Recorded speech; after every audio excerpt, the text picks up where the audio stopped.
Pouso Alegre, 3 de outubro de 2022, segunda-feira.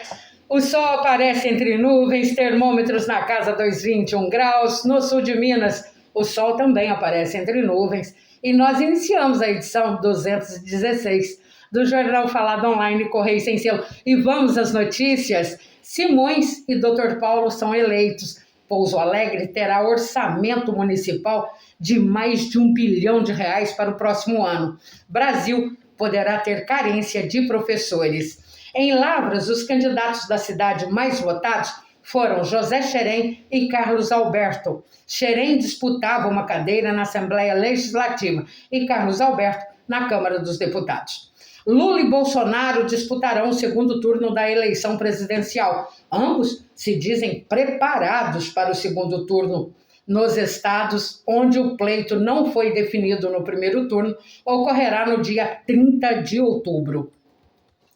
O eleitor que não compareceu na eleição de ontem poderá votar no dia 30, desde que o título de eleitor esteja regularizado, ou seja, o título não poderá estar cancelado ou suspenso. Quem não votou ontem tem 60 dias para justificar à Justiça Eleitoral sua ausência no primeiro turno. O prazo para justificativa no primeiro turno é 1º de dezembro deste ano. Já a ausência no segundo turno deve ser justificada até o dia 9 de janeiro de 2023. Mantida pela Agência Nacional de Energia Elétrica, a bandeira verde para todos os consumidores conectados ao Sistema Interligado Nacional nesse mês de outubro. Não haverá cobrança extra na conta de luz pelo 6º mês consecutivo. E Romeu Zema foi reeleito em Minas Gerais para governador do estado. Ele venceu Alexandre Calil, que ficou com 35% dos votos válidos, e Carlos Viana, que ficou com 8% dos votos válidos. Cleitinho foi eleito senador por Minas Gerais, seguido por Alexandre Silveira, candidato de Bilac Pinto, no sul de Minas, e Marcelo Aro. Atualmente, quem representa Minas no Senado é Carlos Viana e Rodrigo Pacheco. Cleitinho, que é de Divinópolis, concorreu a uma vaga ao Senado pelo Partido Social Cristão. Atualmente, ele é deputado estadual. E em Poços de Caldas, uma mulher é flagrada fotografando o voto. O caso aconteceu no Colégio Jesus Maria José e a mulher votava na seção 140, quando quis registrar o momento do voto. A mulher não foi presa, mas um boletim de ocorrência foi lavrado pela Polícia Militar. Em Poços de Caldas, Bolsonaro voltou a vencer com 51,42% dos votos válidos. Lula teve 38,72%. Essa é a segunda eleição que Bolsonaro vence em Poços de Caldas. Na primeira vez que ele foi candidato a presidente do Brasil, ele foi o mais votado em Poços de Caldas, com mais de 60% dos votos válidos. O Dia das Crianças deverá movimentar em todo o país 13 bilhões e 680 milhões de reais no comércio. Os dados foram divulgados pela Confederação Nacional de Dirigentes Lojistas e pelo Serviço de Proteção ao Crédito. Os consumidores pretendem gastar R$ 241 comprando brinquedos para as crianças. O Brasil poderá ter uma carência de 235 mil professores de educação básica. O estudo foi realizado pelo Sindicato das Entidades Mantenedoras de Estabelecimentos de Ensino Superior no estado de São Paulo. O desinteresse crescente dos jovens em seguir a carreira docente e o crescimento no número de ingressantes em cursos de licenciatura foi menor do que o restante do ensino superior. Em Alfenas foi eleito a deputado estadual Luizinho, que foi ex-prefeito do município e concorreu pela primeira vez a um mandato na Assembleia Legislativa do Estado de Minas Gerais. Ele obteve 46.600 votos e foi candidato pelo PT. E Nicolas Ferreira, do PL, foi o deputado estadual mais votado de Minas Gerais. ele teve mais de 1.400.000 votos. O segundo colocado foi André Janones, com 230.000 votos. Janones é do Avante. Nicolas é vereador em Belo Horizonte e fez seu nome criticando o isolamento social imposto pelo governo durante a pandemia.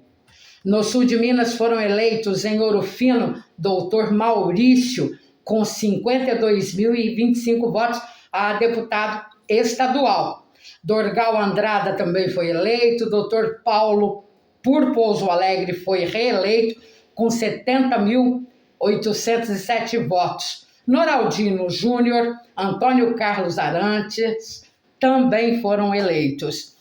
Dalmo Ribeiro, que estava na Assembleia Legislativa do Estado de Minas Gerais há mais de 24 anos, não foi reeleito nesse pleito. Dalmo é de Ouro Fino. Os deputados federais que foram reeleitos em Minas Gerais são Reginaldo Lopes, do PT, Odair Cunha, também do PT, Emidinho Madeira, do PSB, Dimas Fabiano, do PP, e Domingos Sávio, do PL. Dentre os novos deputados federais eleitos, se encontra Rafael Simões, de Pouso Alegre, sendo o mais votado do União Brasil, com 140.000 votos em todo o estado de Minas Gerais.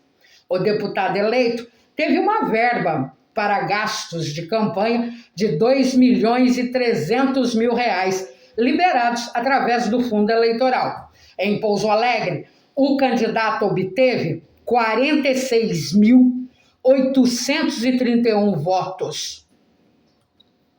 Em Pouso Alegre, isso representa menos da metade da população votante, que é de 108.000 eleitores. Simões, que fazia uma projeção de 80% dos votos, um percentual de 80.000 votos, teve metade disso. Mas o patrimônio dele cresceu, viu? De 2020, o patrimônio declarado de Simões era de 2.918.000. Nessa eleição, em 2 anos, o patrimônio dele saltou para mais de 3 milhões. 3 milhões e uns quebrados. Um fato inédito mostra que os conceitos morais do brasileiro estão mudando. E para pior, viu? Principalmente no sul de Minas, onde é tido como um comportamento mais conservador.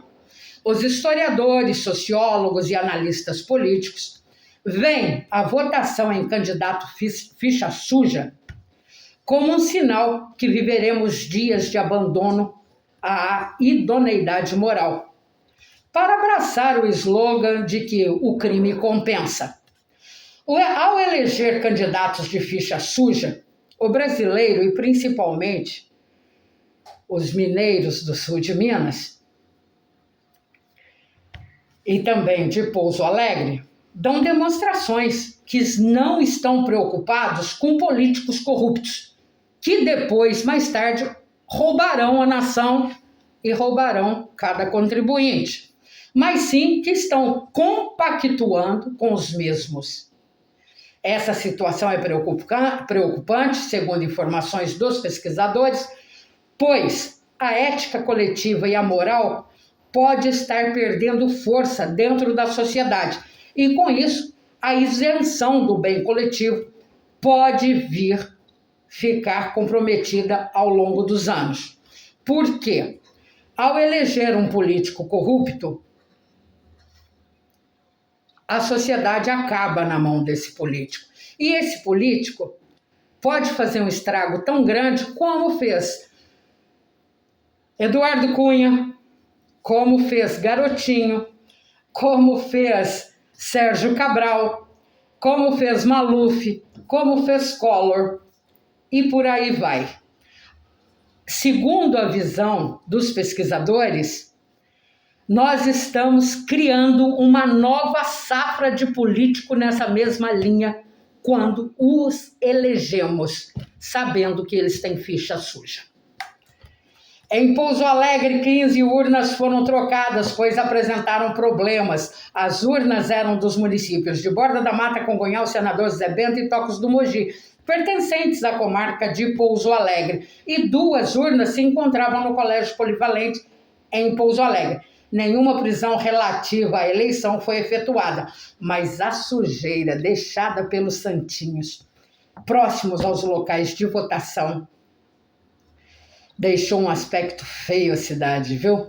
E é bom lembrar que nas sessões eleitorais os celulares também não foram pedidos pelos mesários.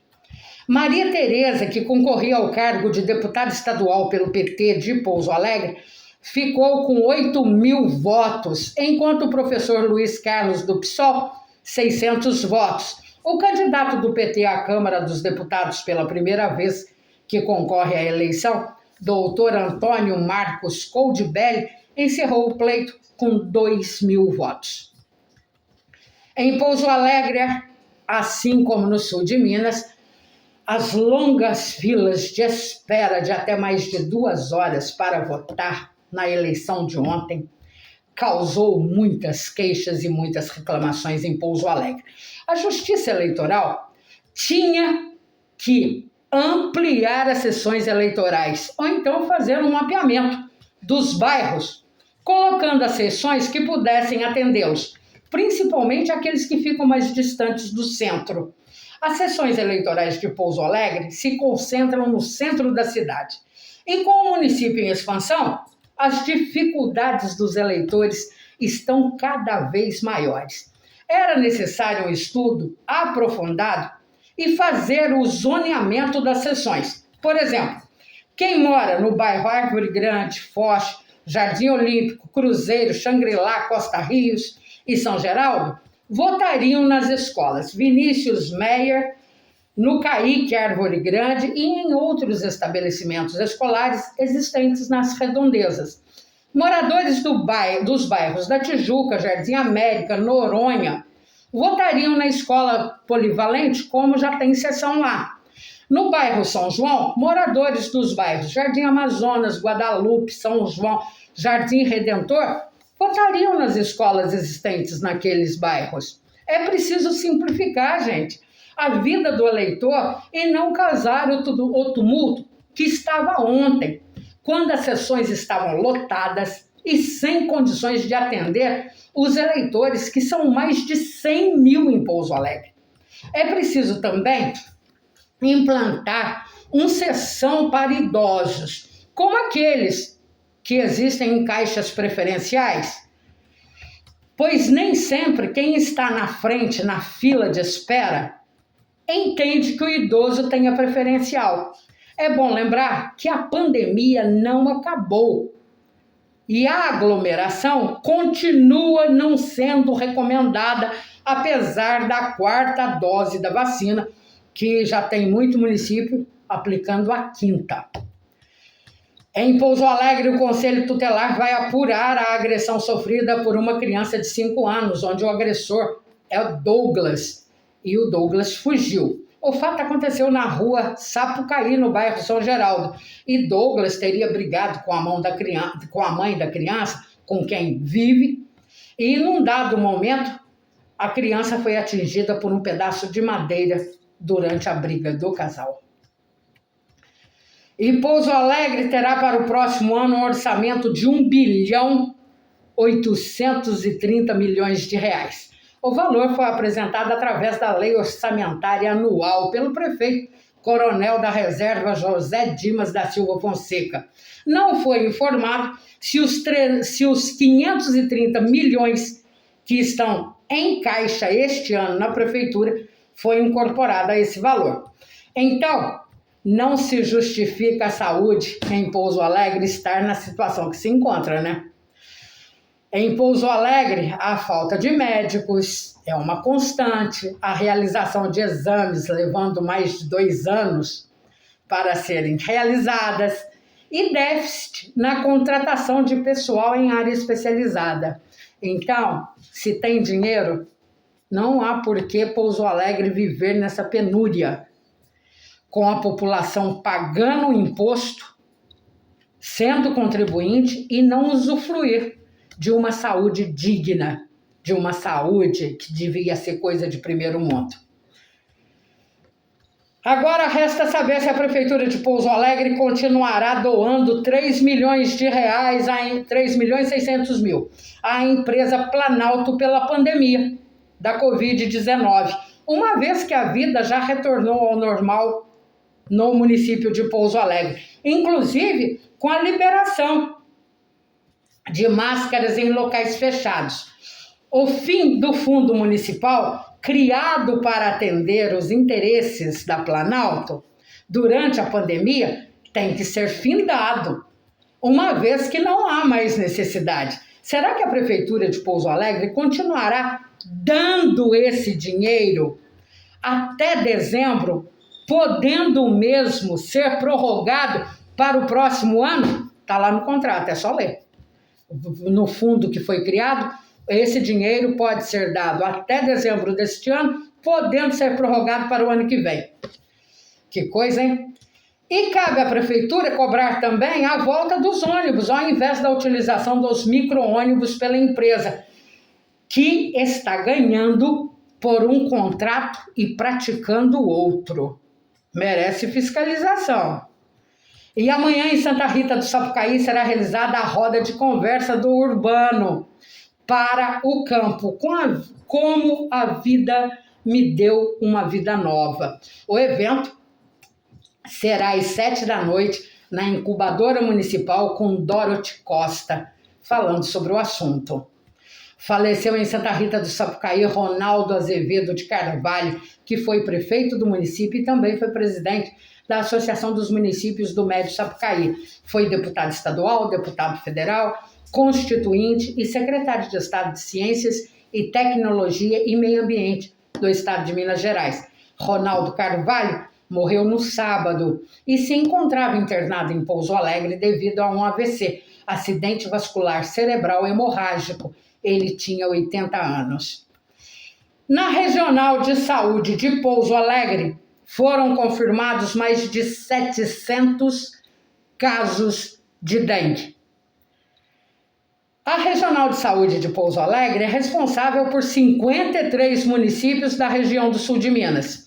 Em Santa Rita do Sapucaí, foram notificados 7 casos de dengue. E a Vigilância Epidemiológica de Santa Rita do Sapucaí está intensificando as ações no combate ao mosquito transmissor da doença, percorrendo as escolas municipais, conscientizando os estudantes da pré-escola até o 9º ano sobre a importância dos cuidados no combate ao mosquito da dengue. Em Itajubá, a polícia militar prendeu um revólver no Morro Chique, que estava em posse de um homem que se encontrava em atitude suspeita junto com outro. Os homens confessaram aos policiais que iriam cometer um roubo, sendo eles presos e encaminhados à delegacia de Itajubá. Em Bueno Brandão está aberta a exposição de telas de Neuci Furquim Ribeiro, no Casarão Vila Ramalho. No local também se encontra a exposição Eterna Infância em telas de Tiago Castro, poemas de escritores locais e nacionais, além de objetos que nos lembram a infância. Em Natércia acontecerá no dia 16, no Poliesportivo do Chapada, o desafio de voleibol masculino adulto, com jogos entre times de Natércia e região. O evento será a partir das 8 horas da manhã. E amanhã em Natércia tem a realização do Campeonato Municipal de Futsal, com jogos a partir das 7h30 da noite. No primeiro jogo, o Barcelona enfrentará os Rangers. E às 8h30 da noite, o Valhalla enfrentará o time dos jovens. Os jogos serão no Poliesportivo da Chapada. E o Jornal Falado Online Correio Sem Selo, onde a notícia anda de boca em boca, edição 216 desta segunda-feira, 3 de outubro de 2022, termina por aqui. Apresentação, redação e edição da jornalista Sônia Cabral. Excelente início de semana, ótima segunda-feira e até amanhã.